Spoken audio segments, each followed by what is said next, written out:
People say children are a financial black hole. Once you have them, your expenses explode, your freedom is gone, and you're stuck working until you're 65. We are planning to test the opposite. I'm 32, Rupert is 28, and 1 year ago, we left our careers in law and architectural visualization and decided to retire at very young ages.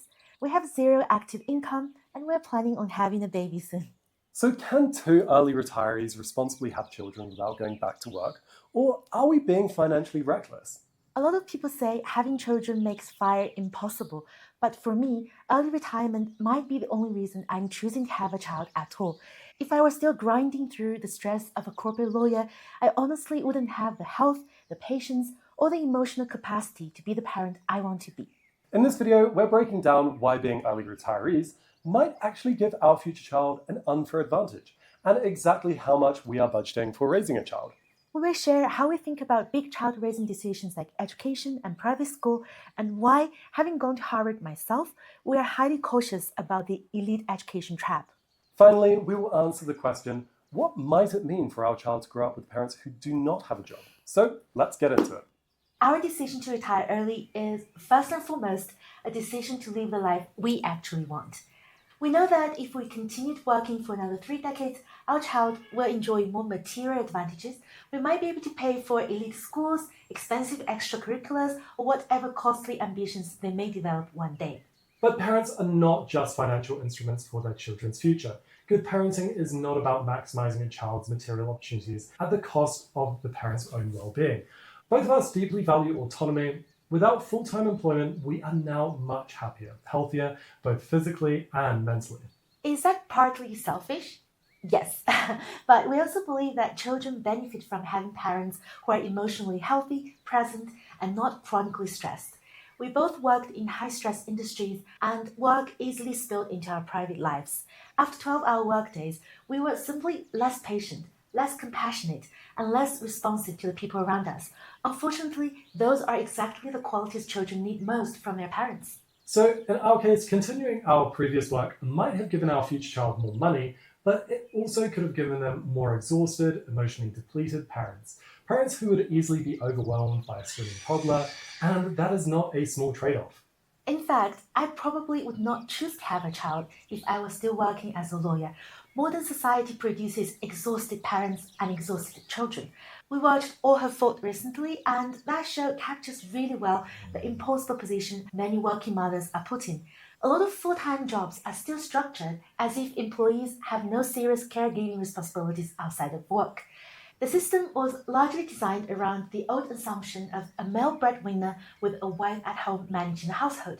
But when both parents work full-time, who is left to take care of the domestic load? Different societies solve this problem in different ways. In the US, paid childcare is so expensive that for many families, having one parent stay at home becomes the only rational economic choice. In places like Hong Kong or Singapore, foreign migrant helpers take on much of the domestic and childcare work, often for wages far below what local workers would accept. In mainland China, grandparents frequently step in to carry a large part of the burden. Across all these different places, though, the common thread is that parents struggle to find time to actually be parents. For me, having a child is not something I want to do simply because it is the expected next step. It is a choice I would make because I want to experience what it is like to grow alongside a little human being. I want to experience more of life as a mother. If I were still working full-time in a demanding career, I do not think I would have the time or emotional capacity to experience parenthood in the way I want to. And if I had to outsource most of the actual parenting, I would seriously question the point of becoming a parent at all. So for us, early retirement created the conditions to be the kind of parents we actually want to be. Of course, none of this removes the financial question. Bills still need to be paid, and objectively, children do change the FIRE map. But we do believe that spending a lot of money on a child is neither sufficient nor necessary for responsible parenting. And the real problem is not simply the cost itself, but the uncertainty around that cost. As prospective parents, we cannot confidently estimate how expensive raising a child will be for us. Every child's needs and every family's circumstances are different. And this makes having a child feel like an unquantifiable financial risk. And many parents naturally try to manage that risk by staying employed for as long as possible, just in case. For us, the way to reduce fear is to quantify it. A useful starting point is the average estimated cost of raising a child. In the US, recent estimates put the cost of raising one child from birth to age 18 at a little over $300k US. In the UK, the estimate is a bit over £250,000. These numbers generally assume a normal, non-luxury, middle-income lifestyle and do not include private school or university tuition. For now, we plan to have only one child based on average estimates, our own experience living in different parts of the world, and our investment portfolio. We've set aside $300k specifically for child-related expenses, and if that $300k grows at historical average market returns, it could potentially generate roughly $20,000 per year in cash flow for 22 years. This gives us a lot of flexibility in where we choose to live and the lifestyle we want to create as a family, and we feel that this is likely a conservative number. Many costs that look like child-related costs are actually work-related costs in disguise. The fact that we are free in both time and location can substantially reduce the cost of raising a child compared with a typical working couple. We do not need to stay in a high-cost area for career-related opportunities. We can relocate to places with a lower cost of living. Since we are not working full-time, we have more time available for caregiving, and that makes us less dependent on paid childcare and convenience services. And childcare is one of the largest expenses for many parents. Having more control over our time allows us to make better use of the public and community resources. Libraries, parks, free events, community centres, and low-cost classes can all provide a rich childhood without a huge budget. More importantly, when we think about the kind of childhood we actually value, so much of it is not expensive. We want our child to receive plenty of affection and attention. We want them to feel safe and secure, to spend time in nature and in communities, to be supported in their curiosity. None of that requires luxury spending. And this is especially true now, when AI tools and online learning resources are making knowledge more accessible than ever. The cost of acquiring information is getting lower and lower. So the real value of education is actually changing. Education is no longer just about absorbing information. The more important question, though, is what abilities does a child need in order to navigate this new world well? They need curiosity, discipline, emotional resilience, the ability to ask good questions. They need to analyze information critically, communicate clearly, learn independently, and decide what is actually worth paying attention to. They also need real-world experiences, relationships, and enough time and space to explore who they really are. Those are things we would have more time to develop with our child because we're not tied to full-time jobs. For example, we are interested in exploring homeschooling. If we do choose that path, it could reduce education-related expenses while allowing us to design a learning experience around our child's interests, pace, and needs. So yeah, raising a child is a major financial commitment, but we do not see it as something unknowable or uncontrollable. By quantifying the cost, setting aside a dedicated budget, and designing our lifestyle intentionally, we really believe that we can provide a rich, secure, and loving childhood without staying in a traditional full-time employment. Of course, the previous cost estimates do not include private school or university, and this is where the numbers can get quite ridiculous. Having graduated from Harvard Law School myself, I have personally benefited from the value of a prestigious degree. I'm not going to pretend it means nothing. Prestige can open doors. It can give you access to certain high-status career tracks, politics, law, finance, consulting, academia. It can increase your chances of earning a high income and entering elite professional networks. But I do see that much of its value comes from its role as a sorting mechanism. It tells the world this person passed through a very selective filter, and that has practical value. But there are several uncertainties. First, we have no idea whether our child would even want that kind of path. And second, even if they do enter an elite career, it is far from obvious if that would lead to a happy, meaningful, or fulfilling life, as evidenced by the existence of so many miserable high earners. And finally, it's difficult to predict how AI is going to affect the value of academic degrees. So when we think about education spending, we do not see it as only an expense. We see it as an investment decision with a real opportunity cost. For a typical non-elite US private school path from kindergarten to high school, the extra out-of-pocket cost compared with the public school can be around $200,000 to $300,000 per child. And if a family chooses public school instead and invests that money each year into the S&P, the child could potentially have around $500,000 by age 22 in today's money, assuming around a 7% annual return after inflation.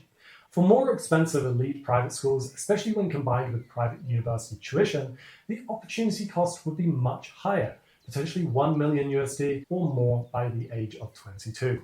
And personally, if I had been given the choice between going to private school all the way through or going to public school but starting the adult life with 1 million, I would choose the latter without batting an eye.